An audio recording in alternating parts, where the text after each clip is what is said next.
elaborate off of that, I suppose. Why are we talking? So Afrocentric, spiritual, non-religious. Um, you don't like religion. especially organized religion, and Okay. what it has done to people, what it has done to countries, what it has done just simply to the world. It hasn't united us.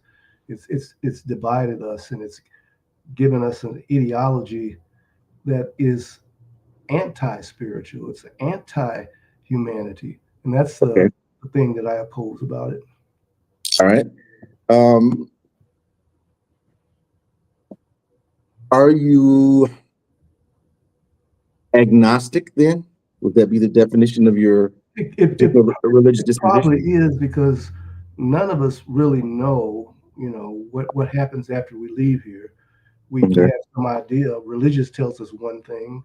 Uh, Other people, agnostics, say that you hold on to the faith because there's the possibility that it could be.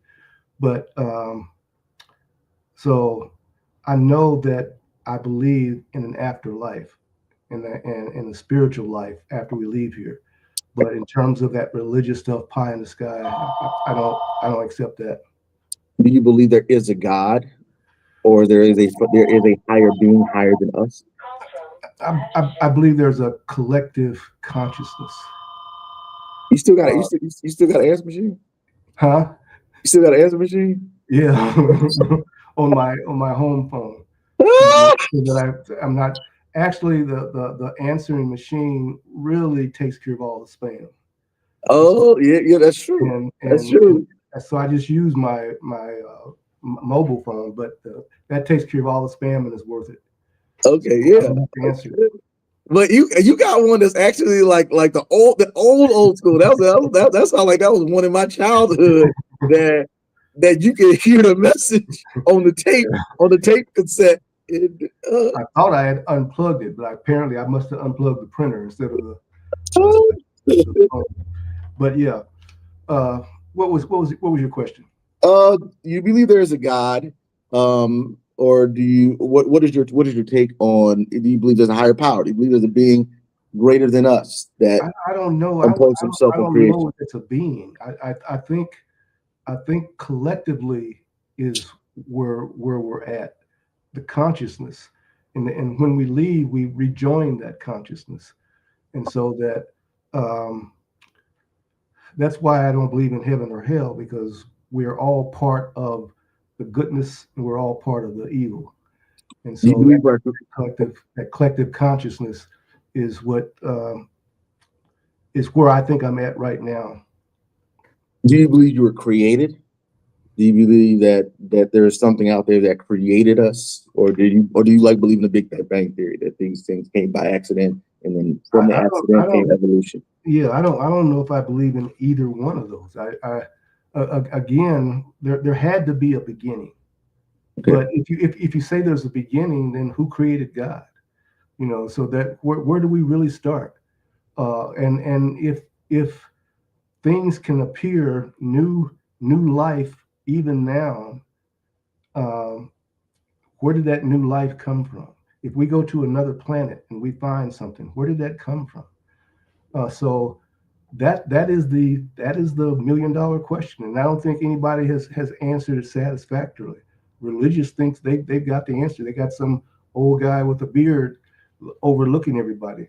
I just don't believe that. Mhm. Yeah, I understand the logic and I can understand why people are confused about it because really at the end of the day it's whether you believe it's which narrative do you believe, and you try to weigh as much evidence as humanly possible to try to come up with a conclusion about things, and then everybody sort of goes down the rabbit hole with regards to where the conclusions lead them to. Some people lead them to specific religions and some people lead them to other cultural religious expressions, and Sure. then then it leads some people towards being just believing that there is something. They just don't exactly have enough evidence for themselves to conclude that it's one specific thing. Yeah.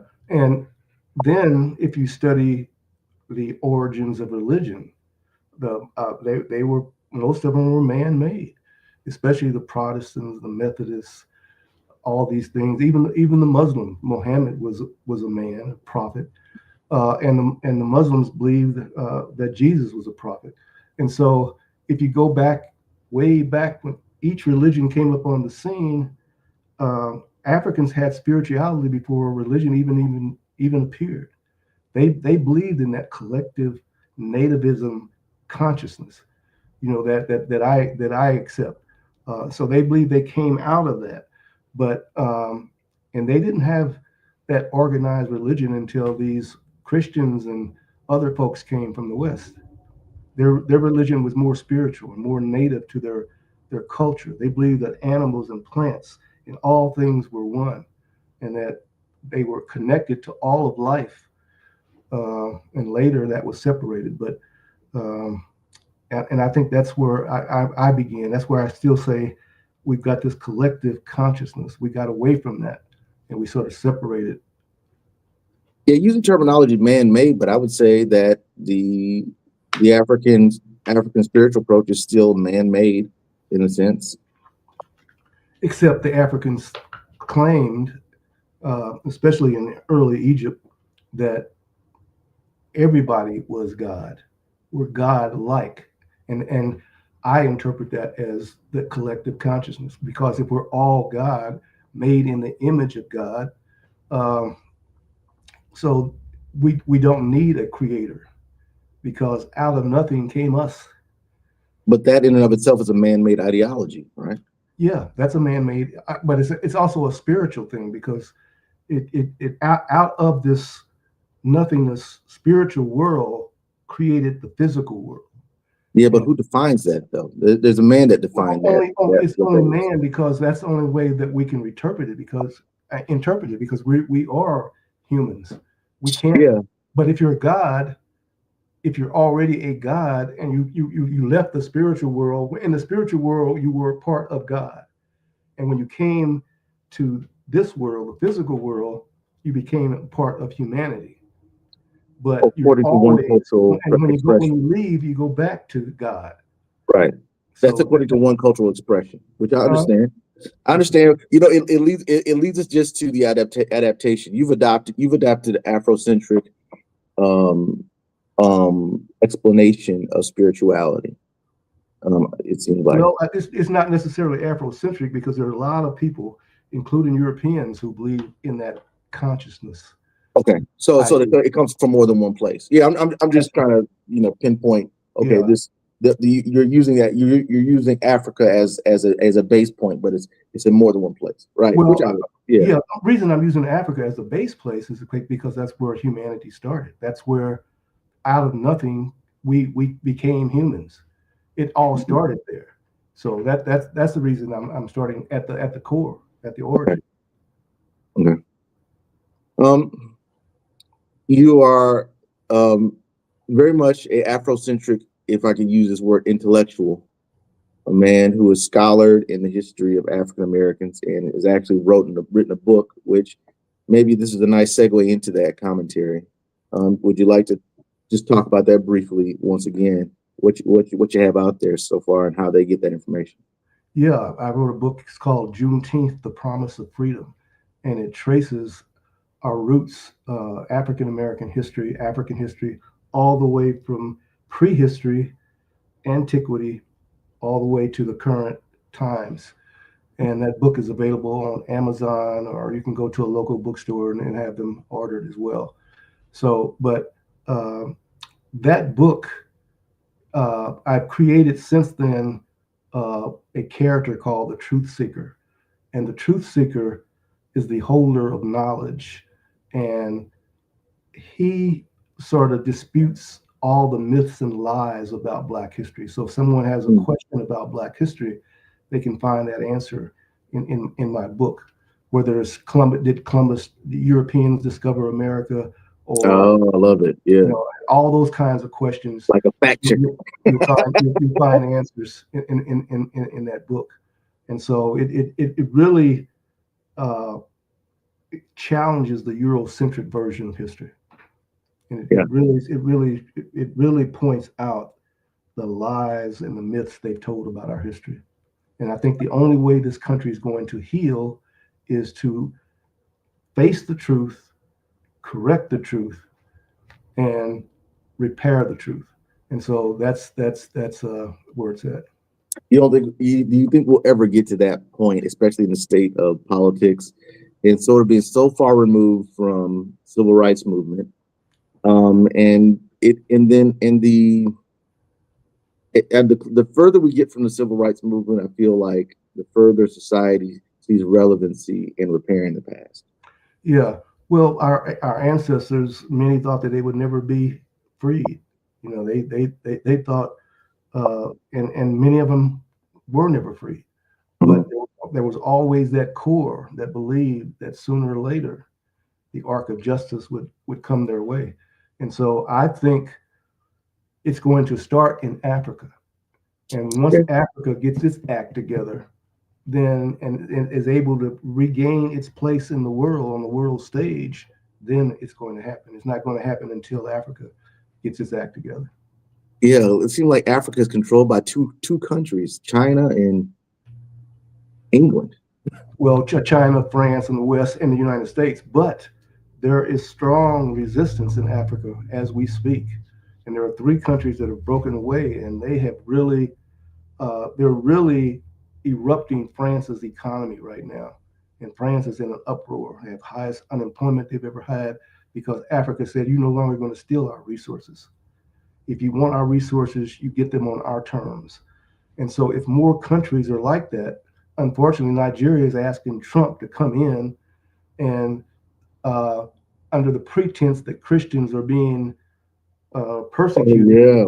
but that's just a cover for what the West has always done. They use an excuse to come in and to maintain control of the resources.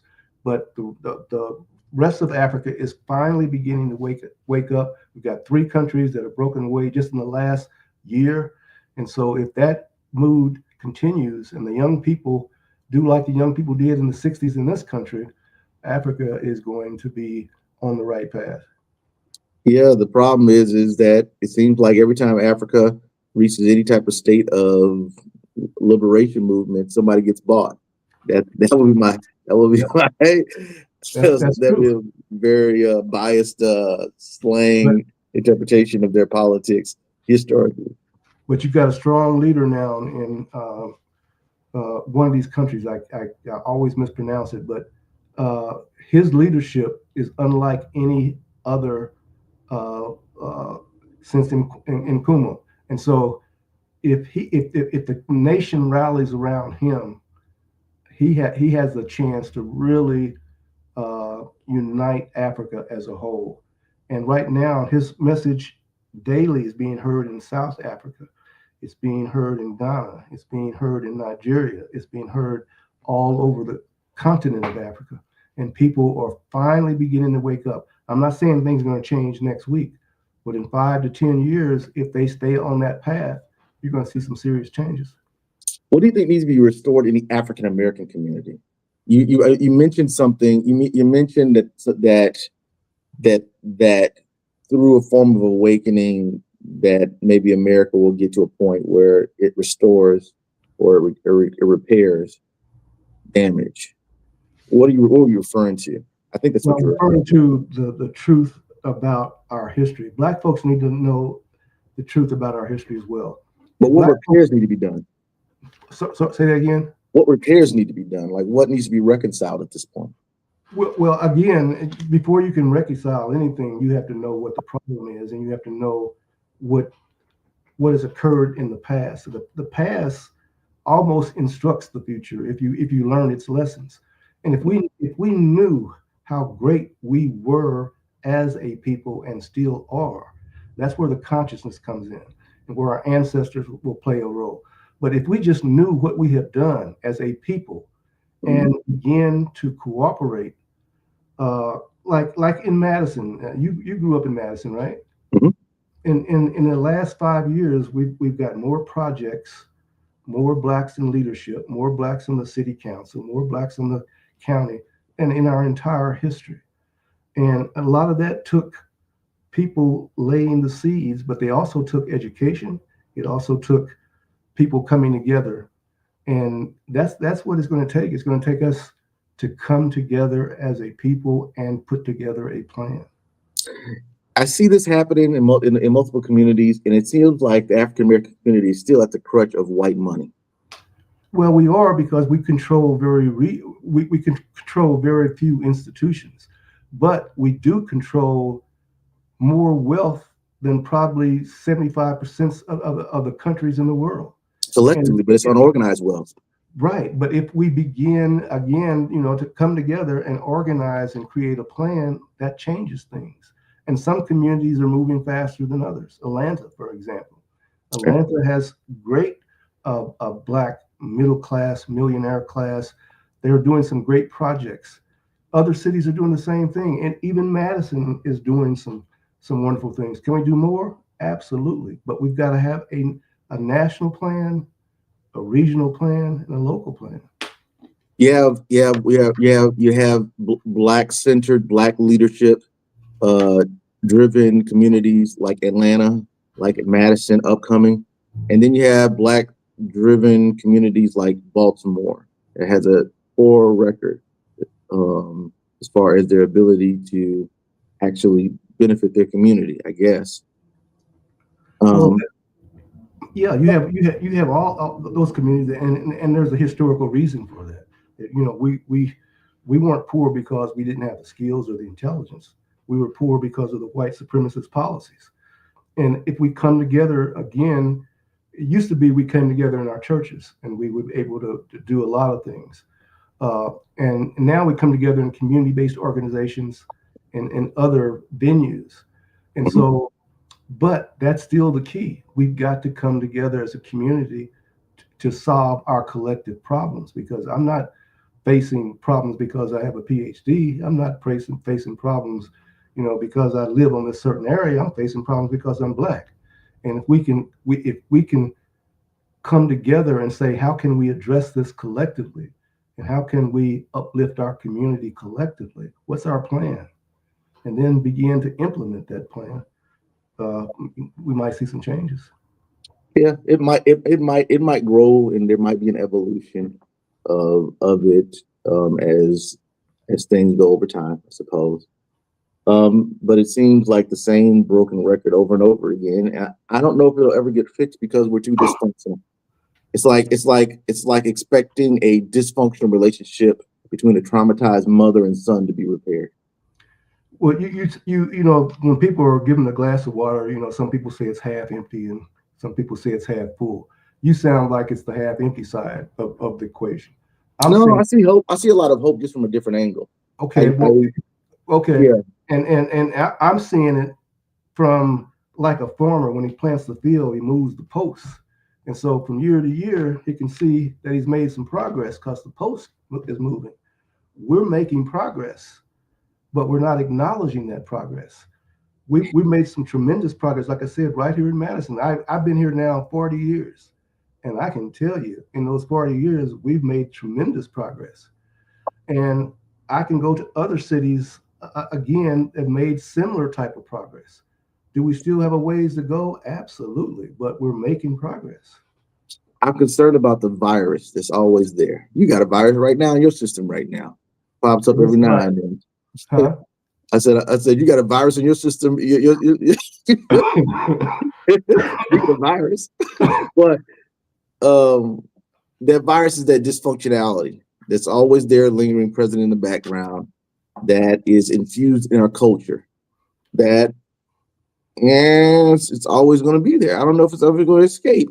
The Well, culture that is poverty centric, that is promotes that promotes violence and vulgarity, that sits out there, that always, if you take 10 steps forward and there's something that pulls us 10 steps, 10 steps behind, or we take one step forward and there's something that always pulls one step behind. Maybe that is me being a little bit pessimistic there, but because they said the same thing about the Italians and the Irish when they came, mhm. and they said, you know, these people are, they're worse than blacks.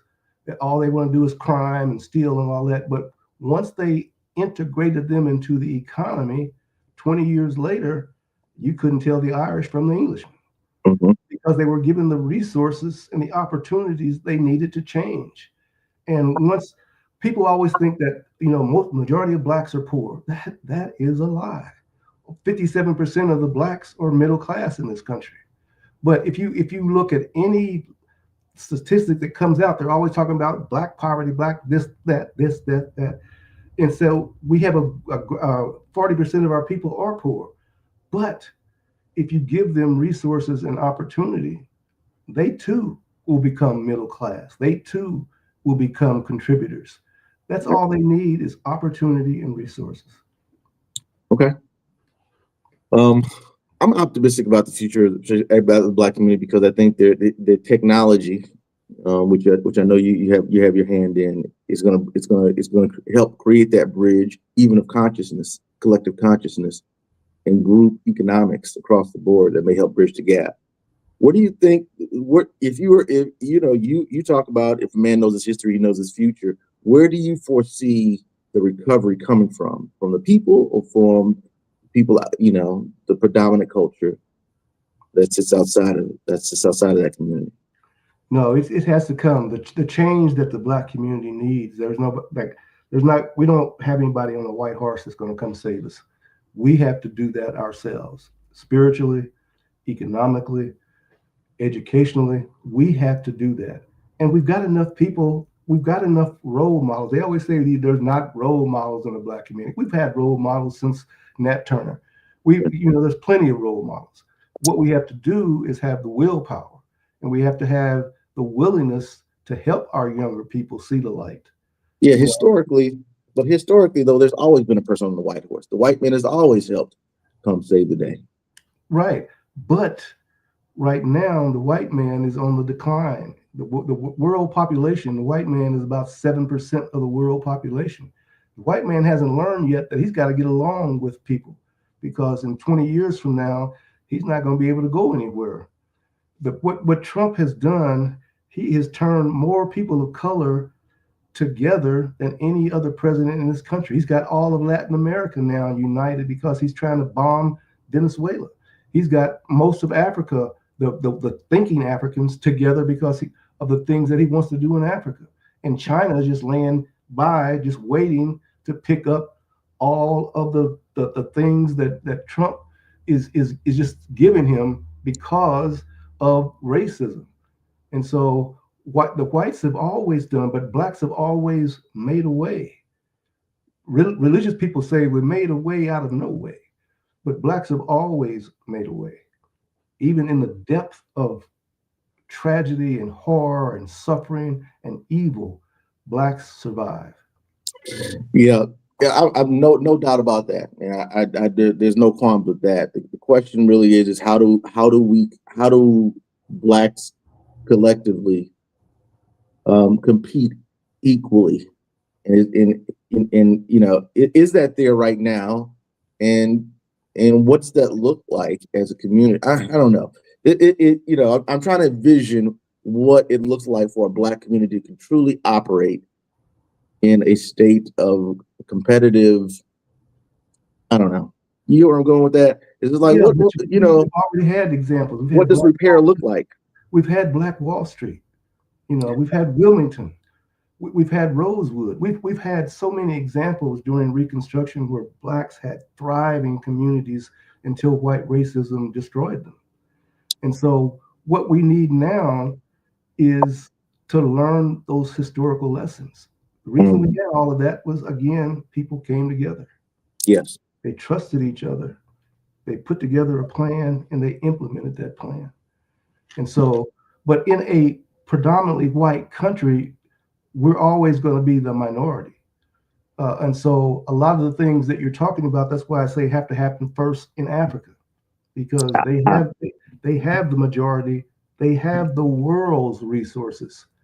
And once they control those resources, they're in the driver's seat. And But so that inevitably will put them at war. huh? Well, that'll inevitably put them at war. It's usually what happens. Well, War that comes. war over resources, but people are learning, and the Western world is on its last leg because without Africa, resources our Western economies couldn't prosper. That's why France is suffering. That's why England is suffering, because now Africa is putting constraints on their resources. The only way historically, and you know this to be true, the only way usually what happens is it's not the person with the most resources that wins, it's the person with the most military power that wins. Absolutely.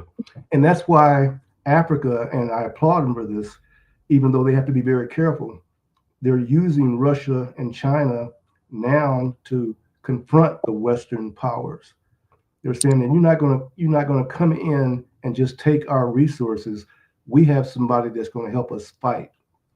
And so, in the same way with Venezuela, Russia has lots of troops and weapons there. And so the conflict between these Western powers becomes a little bit more difficult now, because now you may start a World War III if you think you can just go in like you did 20 years ago and 15 years ago. That day is changing, and nobody that I know of in Latin America or Africa wants to go back to those days. And so if you have the people standing up, this country will be checked. And so I don't care how much powers you got, you can't kill 2 or 3 billion people. So One of the videos that I enjoy watching on the internet is the National Black Convention around the era of probably I think Obama's second term. Conversation. Minister Farrakhan was at the table. Reverend Jesse Jackson. You familiar with the dialogue? Minister Farrakhan in the speech mentioned said that the United States is on its last leg. That it's the only thing that the United States is in massive debt, and the only thing that allows them to maintain a stage on a global arena is the fact that they have a strong military power, and that will eventually diminish and be overran. Do you have that same rhetoric with regards to the prediction about America and global in its place on the global stage? Do you feel like we're on the decline? I think you mentioned it a little bit before. Oh, absolutely. Because our whole infrastructure was built on falsehood and lies and myths and quicksand, as far as I'm concerned. And so, absolutely, we're being weakened because we think we can still interact with the world as the master. But those days are gone. People are standing up. Nobody wants any country to be their ruler. People want to have a say so no matter where they live. And if you got China and Russia saying, we will give you a fair price for your resources, we'll help you build infrastructure. And you got another country saying, all we want to do is put a military base on your land. What choice? If you see some bridges being built and roads and all this, and another country, the only thing they want to do is military bases, what they've always done for the last 50 years, who are you going to connect with? And so The one that's with the just most common sense. power. No, it's The not one with the about most military power. That's Right? the way it used to be. Yeah. But the power used to be with the West, but the power has shifted now. Do you China think so? China has just as much, if not more, power than the United States. I don't know if you've been keeping up with their technology. Yeah, China, but the one thing that still stands out to me as far as leverage that I saw as a major leverage move that essentially, it's maybe I need to get up to date on the news. So Trump issues a tariff to China, right? hmm And he also issues a tariff to Canada, hmm right? hmm And everybody was in uproar about the impact that it would have on the hmm United States, and the conflict that would potentially ensue as it relates to it. And then months later, it seemed like the tariffs are in place and everything no, plateaued and the market bends no, to no. that is definitely not the way it went. I don't know if you were listening to the news. Just what was it, 2 weeks ago, when Trump had to go and beg China not to reciprocate these tariffs. This was just what, 2 weeks ago, Oh, is that right? and Okay. and then he ended up dropping the tariff. I mean, if China called in our debt, China and Japan, we'd have a recession tomorrow. Right. I mean, not a recession, a depression, Right. because they own that much debt. And so most of our supplies and cheap goods comes from China. And China doesn't need the United States market anymore.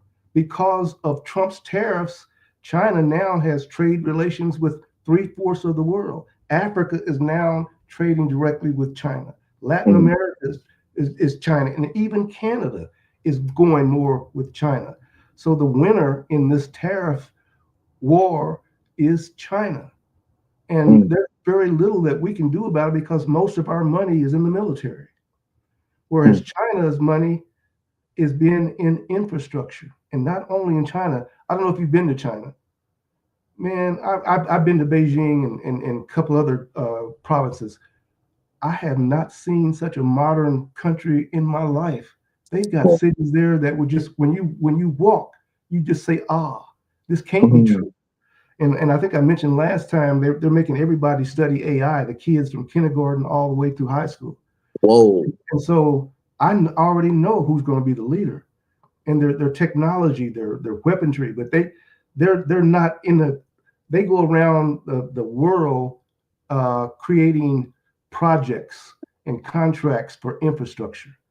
They have a project with every country in Africa infrastructure, whether it's harbor, whether it's an airport. I mean, big projects.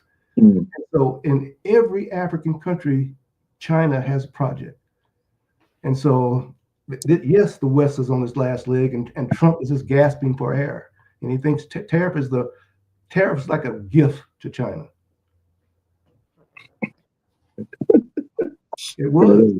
Right, yeah, because you say because they don't need us anyways, and they can move They, around us. they do not need the United States. We need them because they have minerals like Africa that we need for our electric cars, for our computers. But Africa has all those minerals. Africa has everything the world needs. They just don't own the resources yet. The Western world owns it, but Africa is waking up. As soon as they can kick the West out, they're on their way. Um, how do AI is coming? AI is already here. Yes. How do we best prepare our children for to be competitive? It's not fully integrated into the schools yet. Right. And that's Uh, why parents, just like Black history is not integrated into the schools as we would like. yeah, Why we teach it in our homes. yeah, We teach it we teach it, we should teach it in our churches, in our community organizations. yeah. In the same way with AI. We need to be on top of that. If you show all these blacks who are struggling in school and or dropping out, if you show them how AI can literally teach them any subject that they want to know, step Mhm. by step, that's going to open up a whole new world for these kids. My, Yeah. How do we excuse me. organizationally do something? I mean, it seems like simple steps, right? But you know, a good friend of mine, he's a principal. If he watches this interview, he'll probably laugh at me. We were back in the days we were talking about having a great program, and he told me something that stuck with me. He said, "Larry, you got the best program in the world, but nobody buys into it. You gotta have the best program, and you gotta create the buy-in for Sure. people to actually utilize what's inevitably healthy for them." Absolutely. I agree with that. But and that's what in business people call that marketing. You got to get the word out about your product. And we Yeah, but as black people have to show them that if you use this, this is what's going to happen. different from a community organizational standpoint because it requires energy, unlimited amounts of energy, and usually the energy in a business is compensated with money at some point. And in community outreach, there's not a lot of money that you get compensated for. So therefore, you have great objectives, you have a great idea of community outreach, but there's no gas to fuel it. There's no money, and there's no time because there's no money. But that's the beauty of AI. I have a pamphlet on my desk that shows you 200 different ways to make a living off of AI. And so AI, you don't need all you need is a computer. And if you can get that, you can go to the library and learn it, and then learn enough skills to teach somebody else and make enough money to buy you a computer. Yeah, And, on a one-on-one basis, I 100% believe you. I mean, I'm sold on it. I use it all the time. Giving it to passing that information down to an impoverished community or passing it down to our community becomes an extremely difficult task, I would imagine. but that's again, that's the deficit model. The reverse of that is the majority of our people are already using and playing around with it. Okay. Again, we got maybe 40% that are not, but we still have 60% that are. And so what we have to do, that 60%, is either partner with or work with these community organizations who reach that 40% to make sure they have the same opportunities that we do. But it's out there. And so, and many cases, people, I read every day because I get all these AI newsletters, the great things that Blacks are doing with AI. I mean, just Yeah, tremendous. but is that really 60%? I mean, if it was You know, 60%, we would be pretty competitive out in the market right now. well, I think it's like 4%. no, no, no, no. Realistic. It's Seriously. it may It it, was just- it may be 4. It's 4%. It's 4% that use it, let's say, regularly, but it's at least 60% that know about it and may use it once a yeah, week, everybody know once about a it. month. Yeah. Yeah, But access to technology, though, but knowing about technology and access to technology is two different things. okay. Let me ask you this: if a Black child in any community wanted to have access to AI right now or tomorrow, what's preventing them from having access? They may, Yeah, if there's public library access in the communities, and if that school has enough of a budget for them to have, they can have it if every school is attached to the internet in some type of way. The okay, question is do they have the access needed in order for them to actually do they have the question is not whether they have access to it. The question is, do they have access to it at home? Because that's a huge limitation there, right? and Because when they go to that's a fair question. And I would answer that in the sense that if Black folks wanted to make sure that our kids had access to AI, Boys and Girls Club, Urban League, NAACP, we have enough organizations to make that happen. We're yes, in the always we're Madison always community, we're yes. always waiting for someone else to provide that leadership, and it's already there. Yes. Yeah, I But agree. but we have to have the vision. We have to have the vision to say this should be a priority for us because this is where the world is going. And if you, I mean, I don't care what you do, AI will make it better. Right now, faster, more efficient. And so it's something that we must have in our community. It's like writing, reading, and arithmetic. It's got to be writing, reading, and AI. I always, yeah, always. When I used to have very ingrained thought reflections on the Black community, especially when I used to do a lot of community outreach where I was at in Dubuque, Sure. and I always felt like that. I always felt like in order for any community to advance, it's not just collective organization. It's usually that one Moses-like figure in that dispensation of time that usually leads the charge in creating the effective change and stimulating transformative growth in a community. Yeah. Malcolm X, for instance, Malcolm X, Martin Luther King, right? I don't think we need another Malcolm X or another Martin Luther King. I think we've got all the leadership that we need. We need a collective plan. We Okay. need to know what it is that we want as a people. And if we have a plan that people can see the vision, you'll have buy-in. But I don't want somebody telling me what I can or cannot do. I want somebody to give me the resources and let me choose to do what I want to do.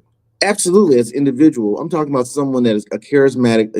You always need that charismatic leader to help part the waters with regards to getting people on the same page. Like you got to have that person. That's like You don't think entrepreneurs. so? That's like entrepreneurs. Entrepreneurs, they don't need a leader. What they Yes, need, they do. they have vision. Entrepreneurs or visionaries themselves. That's what makes them a leader. Yes, but the You company know, does not run without that leader. yeah, but I understand that you need somebody to put that spark. But at the same time, uh, only reason the people, once they get their own skills, once they get their own knowledge, then they become leaders.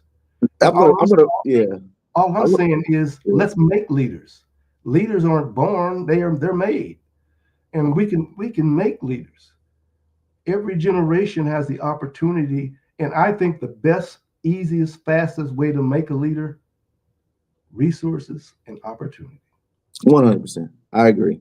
I just narrow it down a little bit. Like, yeah, you have owners of computer companies, and then there's Steve Jobs, who Right. does something revolutionary that brings society light years ahead of where it could have been had it not been for his influence. But I believe that there's that figure for, there's Steve Jobs. I go down a list of these hallmark CEOs that without their Steve, contributions, society yeah, would still be operating in that's slow motion. that's still an individual. He was given resources and opportunity. Yes, Give the yes, same thing to yes, blacks. Give the yes, same thing to blacks, and you have some Black Steve Jobs. Give yes. the I same agree. thing to blacks, and you'll have that kind of leadership. What we haven't had were those resources or opportunities. Give those to us in every city. I did a documentary. I think I mentioned that, Leaders of Madison's Black Renaissance. Yeah. Each of these leaders were given opportunities and resources, and they ran with it. You Yes. know, and that's all we need. That's all anybody needs. Yeah, I'm a product of that. I'm a Yeah, product of the organized leadership of the Madison community, which is right. why I'm here even having this conversation with you. And It and is now and yeah, now yeah, you're a leader because you have resources and opportunity, right, and you can make other leaders. right, right. And that's all I'm saying. We don't need. And I love Martin Luther King and Malcolm X, but we don't need them. And if we wait for them, we put the responsibility on them and not on us. What we need are entrepreneurs. We need visionaries. We need somebody that's going to say, "Hey, there's a better way, and I'm going to show you that way. You can follow me if you want." Because everybody didn't follow Malcolm X. Everybody didn't follow Martin Luther King. That's true. And so, but if you give me the skills and resources, I'll make my own path. And I'm very much from a collectivist perspective, is what I'm hearing. It is how to. It's not about one person. It is about how we Absolutely, move as a unit. absolutely. Because if I succeed, I'm going to lift somebody else up, Mhm. and I'm hoping they're going to do the same thing. Can you have that collective perspective in a capitalist society? Now, that's a whole nother question. Well, you can, but it'll be convoluted. But you still can have it because it's based on money. But you can have democratic socialism. You don't have to within capitalism. So there's all kinds of things that you can have within the system. But capitalism is more of a selfish system. It But is. but It's lasted the longest. yeah, but at the same time, you have to keep making a profit. You have to keep generating wealth in order for that system to last. You have to keep putting your knee on somebody's neck, whereas other systems are a little bit more fair. Yes, one requires a bit of moral compass, and the other is based off of greed. Right. In order to have a collectivist mindset to say that we're going to do this together, there has to be a certain level of moral compass that says, I'm not going to try to get over on you. I'm not going to try to compete against you, which is the element, which is the essence of capitalism, is Right. competition. And Um, and that's where religion comes in because it says, we're collectively, we can do some things as a church, as a group, mhm. and community organization. So there's ways within capitalism because that's how you get these community organizations because they come together on behalf of the community. And Mhm. so if we understand that, but again, if we go back to history, Africa had a collective system. They looked out for everyone. They didn't have any jails. They didn't have when old folks got home. There were no nursing homes, and so they had that collective system that protected everybody. That's our roots that we've lost. But if we can Yeah, get, I'm so pessimistic about those roots you because we know, sold each other off. I'm We not. are.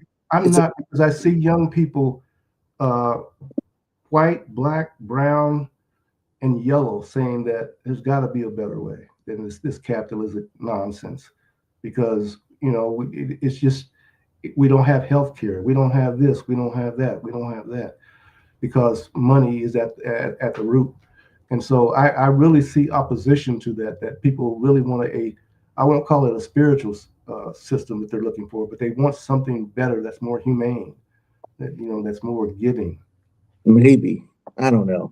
We still live in a Democratic Republican system.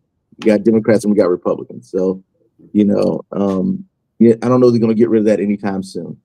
You're going to have to get rid of that in order to have a unanimous collectivist type of approach, I would imagine.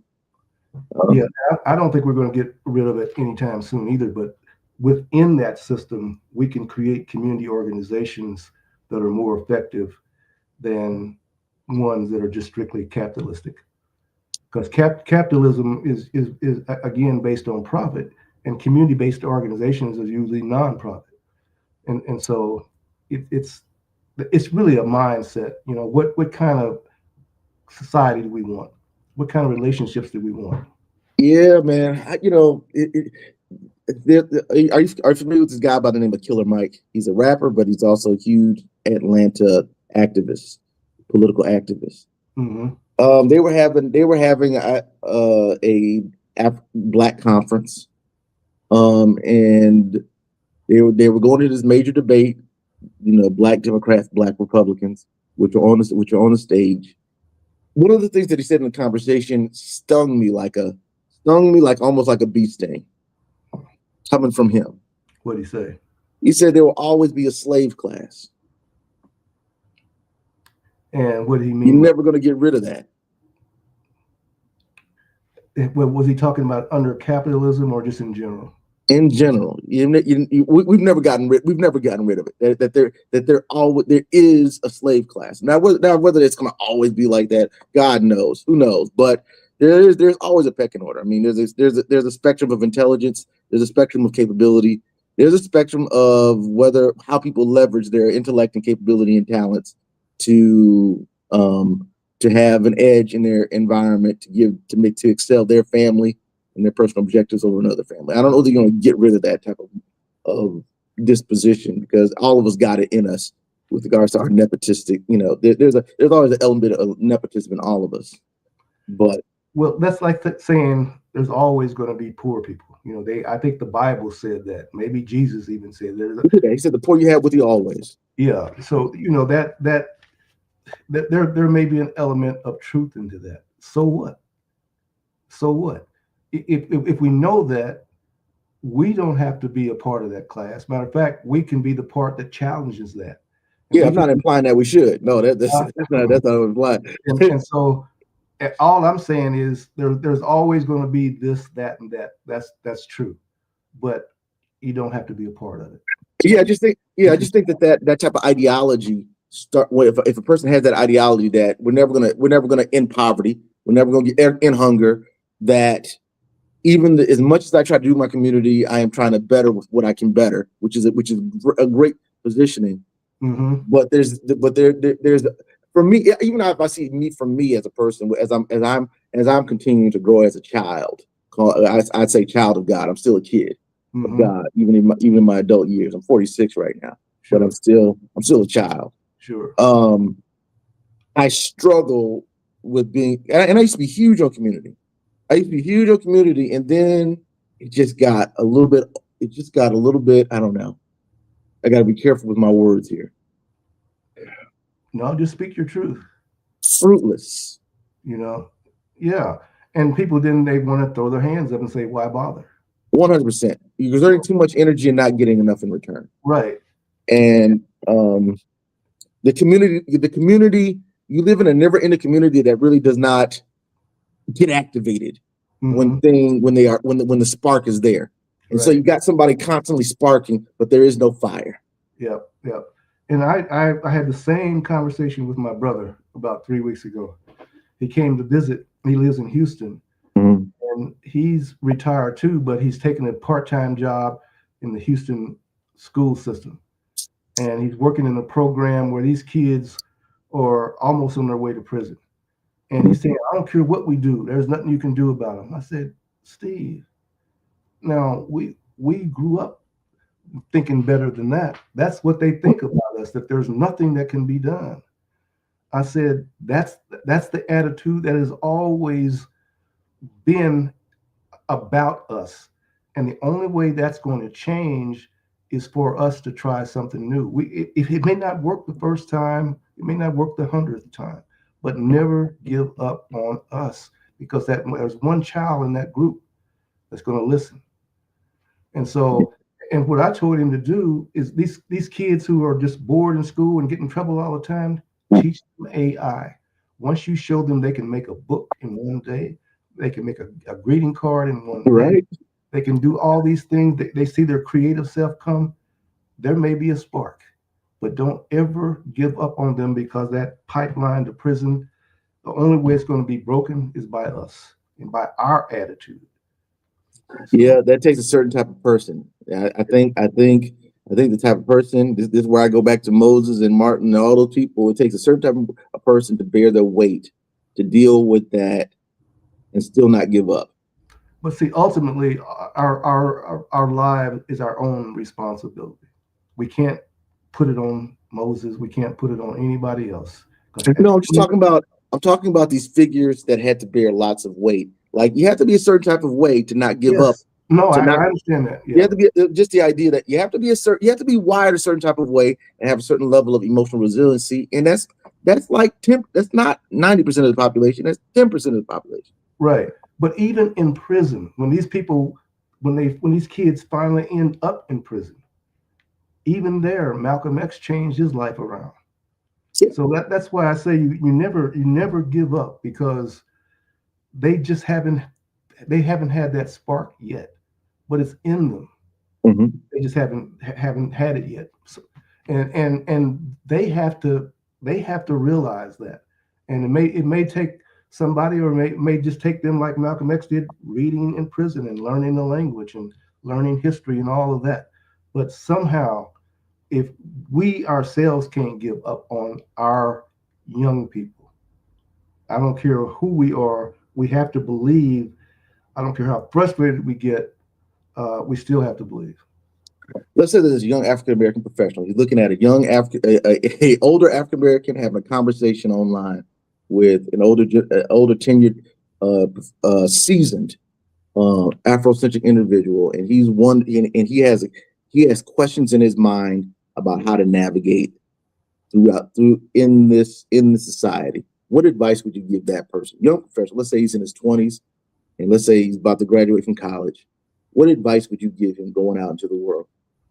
Well, let me say before I answer that is I've mentored a lot of young people during my career, and so the first thing I ask them is, what are your goals? What is your vision for yourself in 5 years? What is it that you really want to do?